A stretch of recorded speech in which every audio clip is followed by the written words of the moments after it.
Eden কলেজের একটি নির্দিষ্ট হোস্টেলের ছাদে গভীর রাতে কার নুপুরের শব্দ শোনা যায়? কেন হোস্টেলের মেয়েরা রাত 12টার পর বারান্দায় কাপড় শুকাতে যেতে ভয় পায়?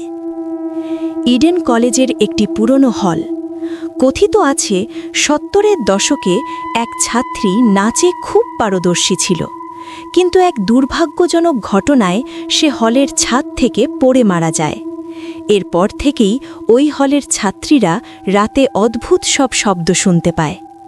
এক রাতে এক ছাত্রী তার ভেজা ওড়না বারান্দায় ছড়াতে গিয়েছিল। হঠাৎ সে শুনল ছাদের উপর কেউ ভারী নুপুর পরে নাচছে, তঁত হই তঁত হই। কৌতূহলবশত সে সিঁড়ি দিয়ে ছাদে উকি দিল। দেখল চাঁদের আলোয় এক ছায়াময়ী নারী অদ্ভুত ভঙ্গিতে নাচছে। নাচতে নাচতে মেয়েটি যখন ঘাড় ফেরালো, ছাত্রীটি দেখল তার মুখটা একদম সাদা, কোনো চোখ মুখ নেই।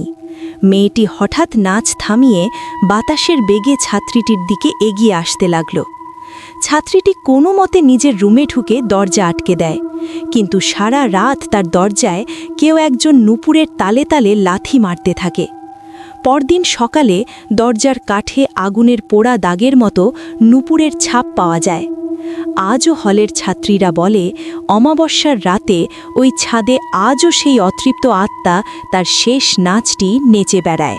আমাদের গল্পগুলো ভালো লাগলে লাইক, কমেন্ট এবং শেয়ার করে সাপোর্ট করবেন। আপনাদের একটু সাপোর্টে আমরা নতুন নতুন গল্প আনতে উৎসাহ পাই।